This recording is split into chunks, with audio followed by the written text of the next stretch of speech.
ሰላም ጤና ይስጥልን አድማጭ ተመልካቾቻችን፣ ሰኔ 16 2017 ዓ.ም ዕለታዊ መረጃዎችና ዘገባዎችን ይዣለሁ። መረጃና ዘገባዎችን ወደ እናንተ እያደረስኩ አብሬያችሁን ቆየሁ። በለጠ ካሳ ነኝ። መረጃዎችና ዘገባዎችን እየተከታተላችሁ አብራችሁ እንድትቆዩ ነው በአክብሮት የምጋብዛችሁ። አብራችሁን ከቆያችሁ የተለያዩ ዘገባዎች ትሰማላችሁ። በዚህ ሰዓት ወደ እናንተ ከሚደርሱ መረጃዎች መካከል ኮሎኔል ደመቀ ዘውዱና የጠቅላይ ሚኒስትሩ የምስራቅ አፍሪካ ጉዳዮች አማካሪ አቶ ጌታቸው ረዳ ፊት ለፊት ተገናኝተዋል። ቅድመ ሁኔታዎችም ተቀምጠዋል። በጉዳዩ ላይ የተነጋገሩትን ዝርዝር መረጃ የማደርሳችሁናል። ዛሬ ወደ ሁመራ ሄደው ነበር። ከጌታቸው ረዳ ጋር አብሮ የአማራ ክልል ርዕሰ መስተዳድር አቶ አረጋ ከበደ እንዲሁም ደግሞ የአማራ ክልል ብልጽግና ጽሕፈት ቤት ኃላፊ አቶ ይርጋሽ ሳይም ወደ ሁመራ ሄደው ነበረ። የነበረው ጉዳይ ምን ይመስላል? በዚህ ሰዓት ከምሰሟቸው መረጃዎች መካከል ያካተቱት ነው። የተለመዱ የግንባር መረጃዎች አሉ። ዝርዝር የግንባር መረጃዎችን ከተለያዩ አካባቢዎች አሰባስቤያለሁ። በዚህ ሰዓት የማደርሳችሁ ይሆናል። እናንተ እነዚህ መረጃዎች እየተከታተላችሁ አብራችሁ ስትቆዩ እንደተለመደው ሀሳብ አስተያየቶቻችሁን ጥቆማ@ዜና@gmail.com እንዲሁም ደግሞ በቴሌግራም፣ በዋትስአፕ፣ በሜሴንጀር፣ በትዊተር እና በቲክቶክ መልእክት መላኪያ መንገዶች ታደርሱ ትችላላችሁ። ይህን እያደረጋችሁ ስለሆነ ብዙዎቻችሁ በእጅጉን የማመሰግነው። ተሳትፏችሁ ቀጥሏል። ከተለያዩ አካባቢዎች በተለይ በማህበረሰቡ ላይ የሚፈጸሙ በደሎችን በተመለከተ መረጃዎችን እያደረሳችሁ ነው። በእጅጉ አመሰግናለሁ። የሚዲያው ዋና ዓላማ ለማህበረሰቡ ድምፅ መሆን ነው። ከአዲስ አበባ፣ ከሸገር፣ ከኢትዮጵያ ኦርቶዶክስ ተዋሕዶ ቤተክርስቲያን፣ ከባሌ፣ ከአማራ ክልል የተለያዩ አካባቢዎች በርከት ያሉ መረጃዎችንና ጥቆማዎችን አድርሳችሁኛል። በሌላ ጊዜ የምመለስባቸው ይሆናል። እንዲሁም ደግሞ ትግሉን በተመለከተም እንደዚሁ የተለያዩ ምልከታዎችን ፖለቲካዊ፣ ወቅታዊ የኃይልና የፖለቲካ አስተላለፍ ላይም እንደዚሁ አስተያየት አድርሳችሁኛል። አመሰግናለሁ። እንግዲህ በሰዓት ካስኳቸው መረጃዎች መካከል ወደ አዲስ አበባ የሚወስደን መረጃ ማስቀደም ነው። መረጃዎቹን የማደርሰው ወደ አዲስ አበባ የሚወስደን መረጃ በአዲስ አበባ ለኢትዮጵያ ዝም አንልም ትውልድን ከግብረ ሰዶም እንከላከል የሚል ማህበር መስራችና ስራ አስኪያጅ መምህር ደረጀ ነጋሽ ታስረዋል የሚል መረጃ ነው። በመንግስት የደህንነት ሰዎች ዛሬ እኩለ ቀን ላይ ከቢሮአቸው ተይዘው ተወስደዋል። አዲስ አበባ የኢትዮ ቻይና ቴክኒክ ኮሌጅ ፊት ለፊት ከሚገኝ ቢሮአቸው ነው ተይዘው የተወሰዱ ተብሏል ምንጮች። እንግዲህ የግብረ ሰዶምን እንከላከል ትውልዱን ከግብረ ሰዶም እናድን በሚል ድርጅት መስርተው የሚመሩት ግለሰብ ለምን እንደተወሰዱ የታወቀ ነገር የለም። የመንግስት የደህንነት ሰዎች ለምን እንዳሰሯቸው የታወቀ ነገር የለም። ያው እንግዲህ ጉዳዩ ከእርዳታና ከተለያዩ ጉዳዮች አንጻር መንግስት ለምዕራባውያን ከፍቶ ከሰጣቸው አንዳንዶቹ እንግዲህ በማህበረሰብ ላይም እንደዚሁ ባዕድ ባህል ከሚያመጡ ጉዳዮች አንጻር ይሄ ሊታይ ይችላል። ምናልባት በዚህ ጉዳይ ተይዘው ሊሆን ይችላል። ይህንን በመከላከላቸው ነው የሚሉት የመረጃ ምንጮች። የት እንዳሉና የት እንደገቡ ግን የታወቀ ጉዳይ የለም። ሌላው በመተከል ዞን እንደዚሁ የአማራ ተወላጅ የሆኑ ሾፌሮች ተመርጠው ተይዘው ተወስደዋል ተብሏል። በመተከል ዞን ቡለን ወረዳ የእምነበረድ ማዕድን ማምረቻ ቦታ አካባቢ ባሉ ሾፌሮች ላይ ጥቃት ተከፍቶ የአማራ ተወላጅ የሆኑ 11 ሾፌሮች እና ረዳቶቻቸው ተወስደዋል ነው የተባሉት። ይህንን ጥቃት የፈጸመው በወለጋና በዚህ አካባቢ የሚንቀሳቀሰው የኦነግ ሸኔ ታጣቂ እንደሆነ የገለጹት የመረጃ ምንጮች ታጣቂዎቹ ዘልቀው ከገቡ በኋላ ወደ ካምፕ 7 የአማራ ሾፌሮችና 4 ረዳቶቻቸውን መርጠው ይዘው ሂደዋል። የኦሮሞ ተወላጅ የሆኑ ሾፌሮች ነበሩ። እነሱን ግን ወዲያውኑ ለቀዋቸዋል ነው እየተባለው። ወደየት እንደወሰዷቸውም የታወቀ ነገር የለም። ሌላው ዛሬ ጠቅላይ ሚኒስትር አብይ አህመድ እንደዚሁ የሚዲያ ባለሙያዎችና የሚዲያ ተወካዮችን የመንግስትና የግል ሚዲያዎችን ተወካዮችን አነጋግረዋል። በዚህ ጉዳይ ላይ እንግዲህ ጠቅላይ ሚኒስትሩ ከነሷቸው ጉዳዮች መካከል የአንዱ ኢትዮጵያ በሚቀጥለው ዓመት የተፈጥሮ ጋዝ ወደ ውጭ ለገበያ ታቀርባለች የሚለው ነው። ይሄ ጉዳይ እንግዲህ ብዙዎቹ ታስታውሱት ነው። ጠቅላይ ሚኒስትር አብይ አህመድ ወደ ስልጣን በመጡ በመጀመሪያ 2011 ላይ በሚቀጥሉት ቀናት ኢትዮጵያ የተፈጥሮ ጋዝ ወደ ውጭ ትልካለች ብለው ከተናገሩ በኋላ ዘገባው ባለበት ጠፍቷል። ከዛ በኋላ እንደውም ብዙዎቹ ለቀልድና ለሽሙጥ ጉዳዩን ሲጠቀሙበት ነበር። አሁን ጠቅላይ ሚኒስትሩ በሚስጥር ይዘው እየተከታተሉት ራሳቸው የሆነው ፕሮጀክት እንግዲህ ቅርብ ጊዜ አገልግሎት ይሰጣል፣ ለገበያም ይቀርባል ብለዋል። በዚህ ላይ እንግዲህ ጣጣው ብዙ ስለሆነ ከውጭም ከውስጥም ለማንም ሳንነግር እንዲጠናቀቅ እያደረግን ነው ያሉት። እንግዲህ ይህንን በተመለከተ ብዙ ጥያቄዎችን ማንሳት ይቻላል። ይሄ ይሆናል ወይ አይሆንም የሚለው ጉዳይ እንዳለ ሆኖ ጠቅላይ ሚኒስትሩ የደበቁትን ምናልባት የኢትዮጵያ ጠላቶች ይህንን አላዩት ይሆን ወይ የሚለው ያው እንግዲህ ግብጽ ከአባይ ጋር አብሮ ስለተነሳ ጠቅላይ ሚኒስትሩ ስላነሳ ግብጽ ይህንን ጉዳይ አታውቀውም ወይ ደግሞ መረጃው የላቸውም ወይ የሚለው ጉዳይ የሚነሳ ይሆናል።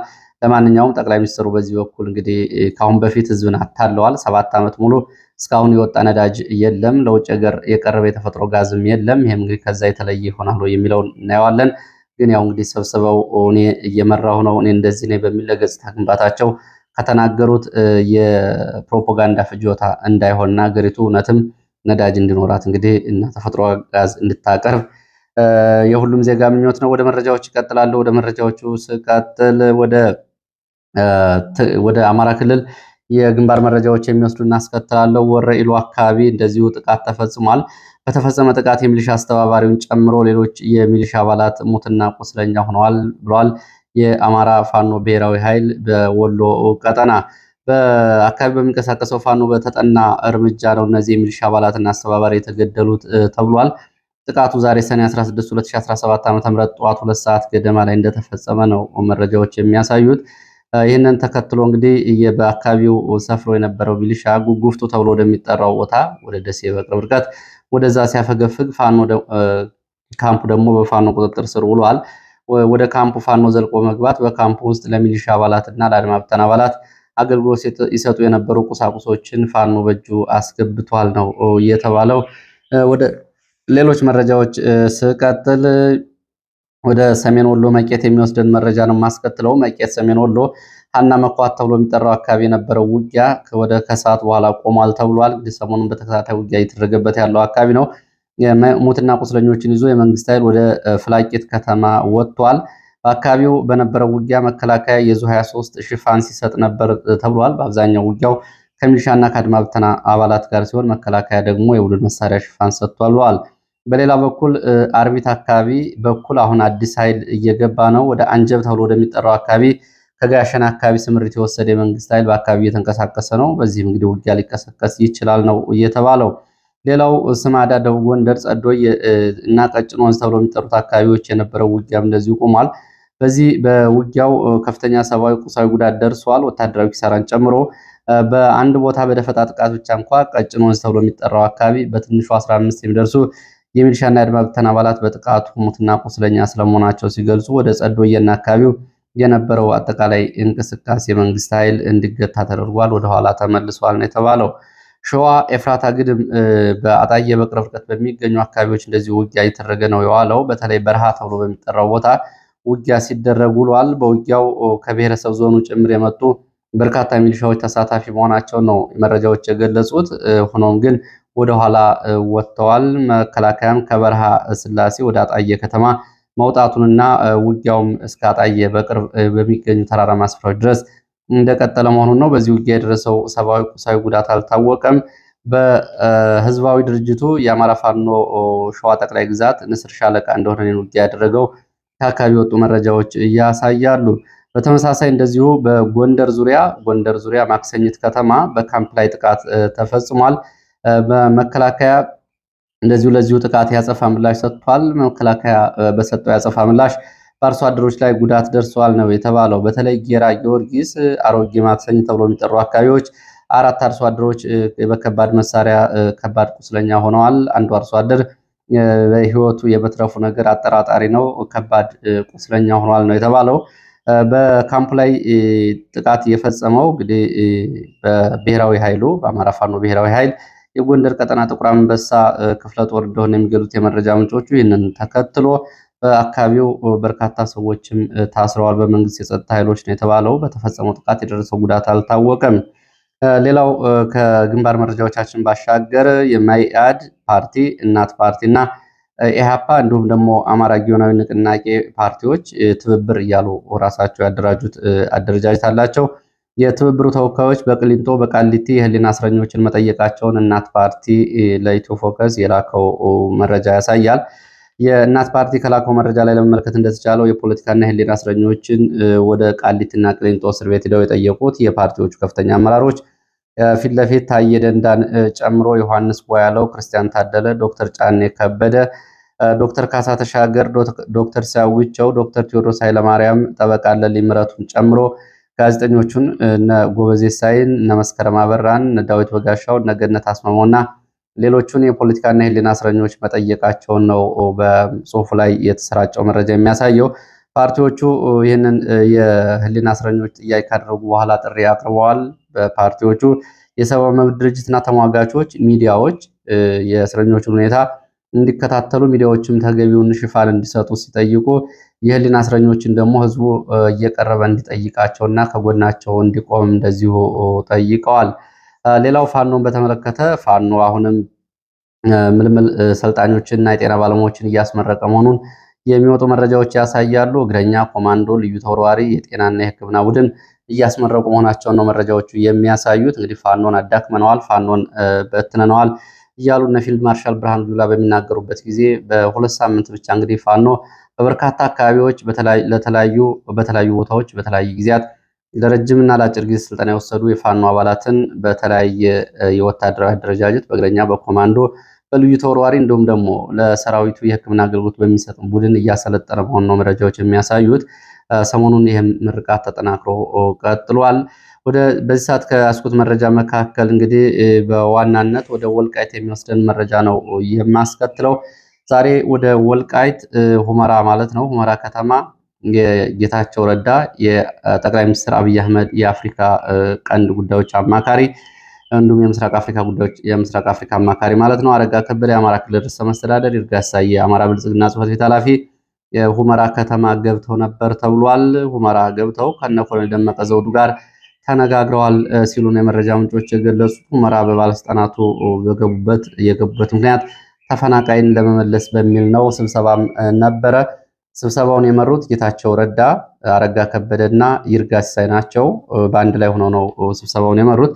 ተሰብሳቢዎቹ ደግሞ የወልቃይት ጠገዴ ሰቲት ሁመራ ዞን አስተዳደርና የማንነት ኮሚቴ አባላት እንደሆኑ ነው መረጃዎች የሚያሳዩት። በዚህም እንግዲህ የተለያዩ ጥያቄዎች ተነስተዋል። እነ ኮሎኔል ደመቀ ዘውዱ ቅድመ ሁኔታ አስቀምጠዋል። ጌታቸው ረዳም እንግዲህ በቀጥታና በተዘዋዋሪ ሀሳቡን ተናግሯል። አረጋ ከበደም እንደዚሁ አስተያየት ሰጥቷል። ጌታቸው ረዳ የነ ደብረ ጽዮን ቡድን ጦርነት ሊጀምር ስለሆነ እናንተ ተፈናቃዮችን ተቀበሉ የሚል ጥያቄ ነው እያቀረበው ተብሏል። ይህንን እንግዲህ አጀንዳ ካነሳ በኋላ ጌታቸው ረዳና ኮሎኔል ደመቀ ዘውዱ እንዲሁም ደግሞ የዞኑ የጸጥታ የሚሊሻ ጽሕፈት ቤት ኃላፊ ሙግት ውስጥ ገብተው ነበር ብለዋል የመረጃ ምንጮቹ። በዚህ የጦፈ ክርክር አድርገዋል። ጌታቸው ጦርነቱን ለማስቀረት ተፈናቃዩን በአስቸኳይ መመለስ አለበት ብለዋል። እነ ኮሎኔል ደመቀ ዘውዱ የሚከተሉትን ቅድመ ሁኔታዎች አንስተዋል። አንደኛ፣ የሚመጡ ተፈናቃዮች ወልቃይት ጠገዴ ሰቲት ሁመራ ዞን የአማራ መሆኑን አምነው ፈርመው ሲቀበሉ እና መብቶቻቸውም የሚከበሩላቸው ይሆናሉ። ይሄ የሚሆን ከሆነ ተፈናቃዮችን ልትልኳቸው ትችላላችሁ። አንደኛ ቅድመ ሁኔታ። ሁለተኛው ቅድመ ሁኔታ ምዕራብ ትግራይ እየተባለ የሚጠራው አጠራርም ትክክል ስላልሆነ ይህንን ቆሞ ወልቃይት ጠገዴ ሰቲት ሁመራ ዞን ብለው እንዲጠሩና በዚህ እንግዲህ በአማራ ክልል እንደሚተዳደር እውቅና ከሰጡ ተፈናቃዮቹ መምጣት ይችላሉ። ሶስተኛው የቀረበው አሃዝን በተመለከተ በተደጋጋሚ ህወሓት የሚያሰራጨው መረጃ ተቀባይነት የሌለው ነው። በዚህ በኩል መግባባት አንችልም ብለው ይህንንም እንግዲህ ቁጥራችሁ ስንት ነው ብለው ይህን አቅርበዋል። ሙግቶችንም አቅርበዋል። በዚህ ጉዳይም እንዳልተግባቡ ነው ለማወቅ የተቻለው። ህወሓት በተፈናቃይ ቁጥር እንግዲህ ምዕራብ ትግራይ ተፈናቀለ እያለ በተደጋጋሚ የሚወጣው ቁጥር አለ። ይህንን በተመለከተ ግን የ1999 የህዝብና ቤት ቆጠራን አሃዛዊ መረጃዎች በመውሰድ በዞኑ በወቅቱ 350 ሺህ የሚጠጋ ህዝብ ነበረ። ይህን እንግዲህ በዛ በኋላ ባለው ጊዜ በዞኑ የውልደት መጠን ተባስቶ በፕሮጀክሽን 450 ሺህ የሚገመት ህዝብ ነው እንግዲህ አሁን በአጠቃላይ በዞኑ ሊኖር የሚችለው። ከዚህ ውስጥ እንግዲህ 1 ሚሊዮን ህዝብ ተፈናቅሏል የሚለው የህወሓት ፕሮፓጋንዳ ጭምር ተቀባይነት የሌለውና የተፈናቀሉ ሰዎች በስም ዝርዝር እናውቃቸዋለን። እነዚህን ሰዎች ደግሞ በህወሓት የፖለቲካ ተሳትፎ ከሌላቸውና በአካባቢው ህዝብ ላይ የማንነት ጭፍጨፋዎችን ካልፈጸሙ መምጣት ይችላሉ። ይህንን ግን ቁጥሩን ማስተካከል አለባቸው። የማይሆን ከሆነ በፍጹም አንግባባም የሚል እንደዚሁ ቅድመ ሁኔታ ተቀምጧል የተባለው። ሌላው ሰላማዊ መንገድ ለጠየቅነው ጥያቄ ህጋዊ ምላሽ ከተሰጠን ተፈናቃዮቹን እንቀበላለን ብለዋል። እኛ እየጠየቅን ያለነው በሰላማዊ መንገድ ነው። እየጠየቀ ያለው ደግሞ ህዝቡ ነው። የማንነት ጥያቄው እንዲከበርለት ህዝቡ እየጠየቀ ነው ብለዋል ኮሎኔል ደመቀ ዘውዱ። ስለዚህ ያቀረብነው ሰላማዊ ጥያቄ ምላሽ የሚያገኝ ከሆነ እኛም ተፈናቃዮቹን እንቀበላለን ብለዋል። እንግዲህ በዚህ በኩል ጦርነት የሚመጣ ከሆነም ለማንነታችን አስፈላጊውን ዋጋ እንከፍላለን። እስከ ትውልድ ድረስ ዋጋ ከፍለን ማንነታችንና ግዛታችን እናስከብራለን። በዚህ በኩል ሊያስፈራራን የሚችል ኃይል ወይ ደግሞ እመጣለሁ እያለ የሚል ኃይል ካለ ሊሞክረው ይችላል ነው ያሉት ጌታቸው ረዳ። ኮሎኔል ደመቀ ዘውዱ ያቀረበውን ሀሳብ በመቃወም ህዝቡ የራሱ ማንነት ይወስን የሚል ጥያቄ አቅርቧል። እናንተ እንደምትሉት አይደለም፣ ህዝቡ ራሱ ይወስን ብሏል። ኮሎኔልም ለዚህ ምላሽ ሰጥቷል። በድጋሚ ህዝቡ ለዘመናት ለአማራነቱ ዋጋ እየከፈለ መጥቷል። አማራ ነኝ ብሏል። ራሱን ገልጿል። ጥያቄው በህግና በሰላማዊ መንገድ እውቅና እንዲሰጠውና መፍትሄ እንዲሰጠው ፖለቲካዊ ውሳኔ እንዲሰጠው ነው ህዝቡ የሚጠይቀው። እንግዲህ ሌላ ማንነት አለኝ ያለ ህዝብ የለም በሚል ምላሽ ሰጥቷል። እንግዲህ ጌታቸው ደግሞ የኮሎኔል ደመቀ እናንተ ከምትናገሩ ህዝቡ ይናገር ለማለት ሞክረዋል ነው የተባለው። እኔም ተረድቻለሁ ብሏል ጌታቸው። እንግዲህ አጠቃላይ ሁኔታውን በተመለከተ እንግዲህ አረጋ ከበደም በጣልቃ መግባት አስተያየት ሰጥቷል። የህዝቡ ጥያቄ በጦርነት አይፈታም፣ በሰላማዊ መንገድ ነው መፈታት ያለበት በሚል አስተያየት ሰጥቷል ነው የተባለው። ይህ እንግዲህ ለነ ኮሎኔል ድጋፍ የሚመስል ሀሳብ ቢሆንም ግን ይህንን ማድረግ ያለበት በራሱ በሚመራው በክልሉ መንግስት በኩል ይህንን ጥያቄ ማስፈጸም ነበረበት። አሁን ግን ወደ እነ ኮሎኔል መጥቶ ይህንን የሀሳብ ድጋፍ መስጠቱ ለይስሙላ ይመስላል ነው የሚሉት የመረጃ ምንጮች። አጠቃላይ የነጌታቸው ረዳና የአብይና የነ አረጋ ጉዞ በአጠቃላይ ወልቃይትን በተመለከተ እንግዲህ የሚያሳየው ነገር አለ። እና አረጋ እንደ ክልል ኃላፊነታቸውን ሳይወጡ ወደ እነ ኮሎኔል ሄደው ለይስሙላም ቢሆን እኛ ድጋፍ እንሰጣለን ማለታቸው የሚጨበጥ ፖለቲካ አይደለም። ሌላው ህወሓት በሁለት የፖለቲካ አስተላለፍ አንዱ በነ ደብረጽዮን ቡድን ጦርነት እየጎሰመ ሌላው አብይ ላይ ጫና ማድረግ ለና አብይ አህመድ ደግሞ እነ ደብረጽዮን ላይ የፖለቲካ ብልጫ ለመውሰድ ለጌታቸው ረዳ አካባቢውን አሳልፎ መስጠትና ጌታቸውን ውክልና አለው ለጌታቸው ነው ጥያቄውን የሚያስመልሰው በማለት የወልቃይትን ጉዳይ በዚህ መንገድ አሳልፎ ለመስጠት የፖለቲካ መጫወቻ አድርገው ጉዳዩ እንዳያዙት ያሳያል ነው የተባለው። በነጌታቸው በኩል የፖለቲካ ብልጫ እንዲወስዱ እነ ደብረጽዮን ቡድን ላይ እነ አብይ ይህንን የመጫወቻ ካርድ አሁን ለጌታቸው ሰጥተዋል። የወልቃይትን ጉዳይ ነው የተባለው። አብይ በዚህ መሃል እንግዲህ ከነ ደብረጽዮን ቡድን እየደረሰበት ላለው ጫና እነ ደብረጽዮን እየሄዱበት ያለውን አጠቃላይ የጦርነት ነጋሪት በዚህ መንገድ በማክሸፍና እነሱን ውክልና ለማሳጣት ለጌታቸው ረዳ ይሁንታ ሲል ወልቃይትን እያቀረበው ነው የሚሉ አስተያየቶች ናቸው ያሉት። ለማንኛውም ዛሬ ውሎ የነበረው ሁኔታ ይህንን ነው የሚመስለው። ባለስልጣናቱ ተመልሰዋል። ወልቃይት ኮሚቴውም አስተዳደሩም ግን ቅድመ ሁኔታዎችን ያስቀመጠው። ሌላው ህወሓት በአምስት ግንባር እንግዲህ ወታደራዊ ዝግጅት እያደረገ ነው የሚገኘው። በዚህ ቀጠና በሽራሮ ሁመራ ግንባር፣ በደደቢት ወልቃይት ግንባር፣ በጠለምት አርማደጋ ግንባር፣ በደብረ አባይ ወደ ዋልድባ ግንባር እንዲሁም ደግሞ ከሱዳን የሳምሬ ቡድን በበረከት ሁመራ ሸረሪና በኩል እያደረገ ያለው በአምስት አቅጣጫዎች ወታደራዊ እንቅስቃሴ በቀጠለበትና ይሄ ወታደራዊ እንቅስቃሴ ወደ ጦርነት ለመግባት ጫፍ በደረሰበት ሰዓት ነው ጌታቸው ረዳ ወደ ሁመራ የሄደው። ከዚህ ጋር በተያያዘ እንግዲህ በትላንትናው ዕለት እንግዲህ የሰማዕታት ዕለት እያሉ ባከበሩበት ጊዜ ደብረጽዮን የተለያዩ ንግግሮችን አድርጓል። ደብረጽዮን ከኤርትራ ጋር ያላቸው ግንኙነት አጠናክረው እንደሚቀጥሉበት ነው የገለጸው። እዚህ በተጨማሪ ከሌሎች ጎረቤት ህዝቦች ጋርም ጥሩ ግንኙነት እንዲኖረን እንፈልጋለን የሚል ንግግር አድርጓል። የፕሪቶሪያው ስምምነት የሚፈርስበት ዝግጅት እየተደረገ እንደሆነ ደብረጽዮን ተናግሯል። በዚህም በሁለት አካላት ነው የፕሪቶሪያ የሰላም ስምምነት አለመከበርና ለመፍረስ ጫፍ ላይ እየደረሰው ብሏል። አንደኛው ብልጽግና ነው ብሏል። ሁለተኛው ደግሞ የክህደት ቡድን በሚል የነጌታቸውን ቡድን እንደዚሁ ጠርቷል። የክህደት ቡድን ያለው ቡድን እንደዚሁ የትግራይን ፖለቲካ በላይነት ለመውሰድ በነ አብይ አህመድ በኩል በብልጽግና በኩል ድጋፍ እየተሰጠው ነው። ብልጽግና ፓርቲውን ለመበተን እና ለመክፈል ጥረት እያደረገ ነው። ከሃዲ ቡድን የተሟላ አመራር ተሰጥቶታል በአብይ በኩል ሲልም እንደዚሁ ነጌታቸውን ወንጅለዋል። በዚህ መድረክ ላይ ሌላ ንግግር ካደረጉት መካከል የትግራይ ጊዜያዊ አስተዳዳሪ ጀነራል ታደሰ ወረደ ይገኙበታል። ጀነራል ታደሰ ወረደ ተገደን የምንገባበት ካልሆነ በስተቀር ቅድሚያ የምንመርጠው ሰላምን ነው፣ ሰላም ምርጫችን ነው ብለዋል። እንግዲህ ወደ ጦርነት ሊገቡ እንደሆኑም በዚሁ አመላካች ንግግር ነው እየተናገሩት። ይህ እንግዲህ ከህወሓት አንጻር ያለው አጠቃላይ ሁኔታ ይህንን ነው የሚመስለው። ሌላው የእስራኤልና የአሜሪካ እንዲሁም ደግሞ የኢራንን ውሎ ሁኔታ በተመለከተ ኢራን ለአሜሪካ አጸፋዊ ምላሽ ሰጥታለች።